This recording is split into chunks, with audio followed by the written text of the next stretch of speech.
चीन को इतिहास का सबसे बड़ा नुकसान, बर्बाद हुआ पूरा चीन। भारत के लिए दुनिया का आर्थिक सुपर पावर बनने का बड़ा मौका। चीन के 188 बिलियन डॉलर डूबे, 1.5 ट्रिलियन डॉलर डूबने के कगार पर है चीन। उधर भारत की इकोनॉमी 5वें से तीसरे पायदान पर पहुंचने की ओर।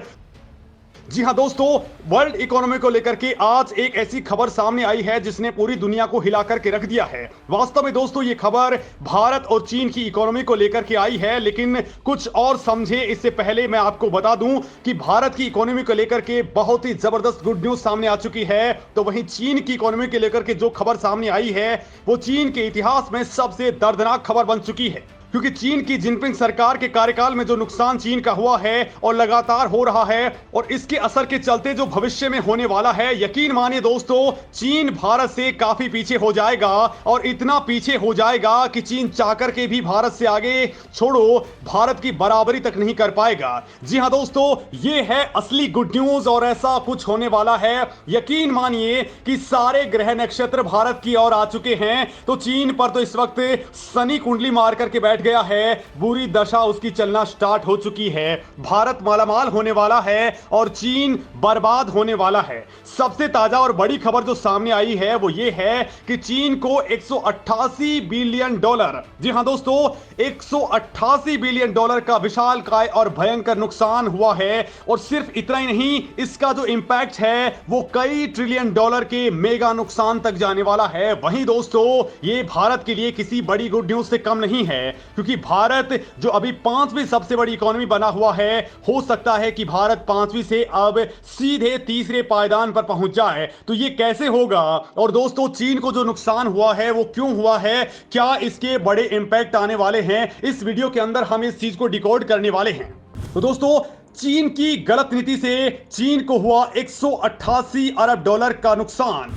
भारत को मिल गया है जबरदस्त तरक्की का तूफान। हाँ दोस्तों, चीन को जो 188 बिलियन डॉलर का भारी भरकम नुकसान हुआ है वो प्योर कैश में हुआ है।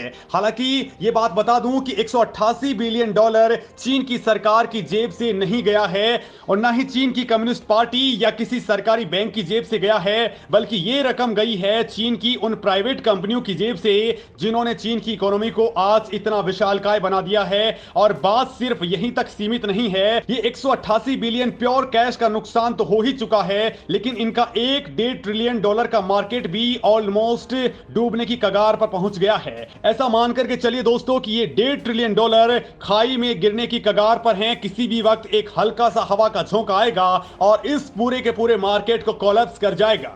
दरअसल दोस्तों, हुआ कुछ यूं है कि चीन की जो टोटल विशालकाय इकोनॉमी है वो 2 पिलर्स पर खड़ी है। पहला पिलर है एक्सपोर्ट मार्केट और दूसरा पिलर है रियल एस्टेट मार्केट। बात करें इनके पहले पिलर की, यानी कि एक्सपोर्ट मार्केट की, तो ये खड़ा हुआ है चीन की प्राइवेट कंपनियों के दम पर, जो सामान बनाकर के इतना ज्यादा एक्सपोर्ट करती हैं कि चीन कई ट्रिलियन डॉलर का हर साल सामान दुनिया भर के देशों को बेच करके मोटा मुनाफा कमाता है। लेकिन ये जो प्राइवेट कंपनियां हैं ये खड़ी हुई हैं कैश के दम पर।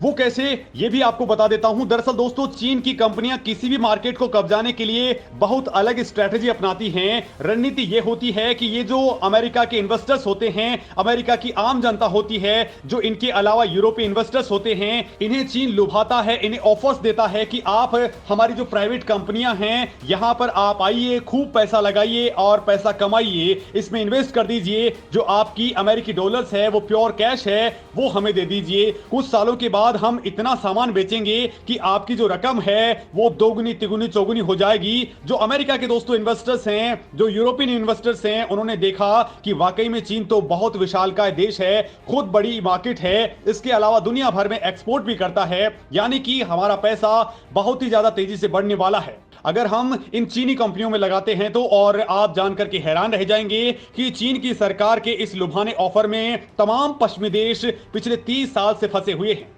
उन्होंने दोस्तों इतना इन्वेस्टमेंट किया है कि पिछले 3 दशक में चीनी कंपनियां मालामाल हो गई, इन पर दबा करके कैश आया। और दोस्तों, इस कैश का इस्तेमाल चीन ने जबरदस्त तरीके से किया।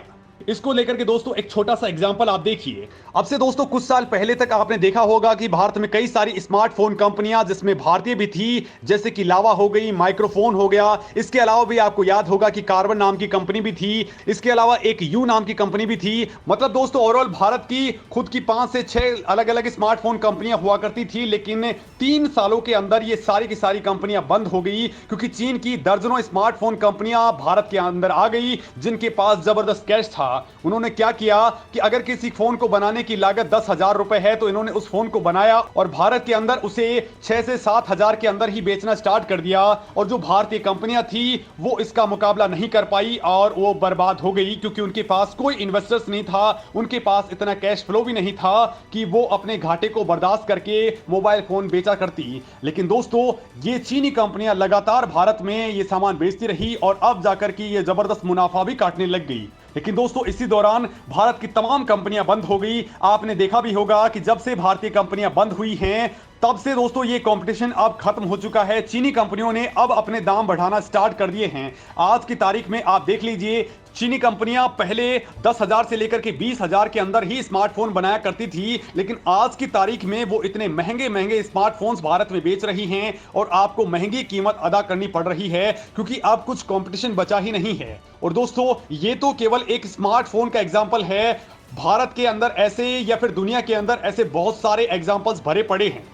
ये काम चीन ने दुनिया भर के देशों में किया है। हर एक मार्केट में, चाहे वो स्टील का मार्केट हो या फिर अलग अलग तरह के प्रोडक्ट्स का मार्केट हो या फार्मा का मार्केट, हर जगह इन्होंने यही स्ट्रेटजी अपनाई। लेकिन शायद अब ये चलने वाला नहीं है, क्योंकि अब वही विदेशी इन्वेस्टर्स जिन्होंने चीनी कंपनियों में पिछले 30 सालों के अंदर मोटी रकम लगाई थी, सब अपना निवेश वापस खींचने में लग गए हैं। और खुद चीनी सरकार ने डेटा रिलीज करके बताया है कि इनकी कंपनियों में से लगभग 188 बिलियन डॉलर पिछले कुछ महीनों में ही विदेशी निवेशक निकाल चुके हैं। दोस्तों सिर्फ अगस्त के महीने में ही, जो पिछला महीना था, उसके अंदर ही 18 बिलियन डॉलर एग्जिट हो चुके हैं। और इतने बड़े एग्जिट की वजह से चीनी कंपनियों की जो वैल्यूएशन थी वो धड़ाम हो चुकी है। दोस्तों इस एग्जिट की वजह से चीनी कंपनियों के पास अब कैश बचा ही नहीं है, पैसा नहीं है और ना ही उनके पास में अब कोई इन्वेस्टमेंट है। लिहाजा दोस्तों वो बंद होने की कगार पर पहुंच चुकी हैं और दर्जनों से ज्यादा तो बंद भी हो चुकी हैं। लेकिन सिर्फ यही नुकसान नहीं हुआ है चीन को। दरअसल दोस्तों चीन की इकोनॉमी का जो दूसरा स्तंभ है, यानी कि real estate market, property market, वो भी कोलैप्स होने की कगार पर पहुंच चुका है। इनके रियल एस्टेट मार्केट की मूडीज ने जो रेटिंग रिलीज की है वो नेगेटिव में कर दी है। मूडीज दुनिया की सबसे प्रतिष्ठित क्रेडिट एजेंसी है। ये चीन की मार्केट के लिए एक बहुत करारा झटका है। और दोस्तों बताया जा रहा है कि रिपोर्ट के अंदर चीन का रियल एस्टेट मार्केट कभी भी कोलैप्स हो सकता है, किसी भी क्षण ये पूरी तरह से तबाह हो सकता है। और अगर ऐसा होता है तो आप देखेंगे कि चीन की जीडीपी में जोरदार गिरावट देखने को मिलेगी, क्योंकि चीन की अर्थव्यवस्था रियल एस्टेट मार्केट पर बहुत ज्यादा निर्भर करती है।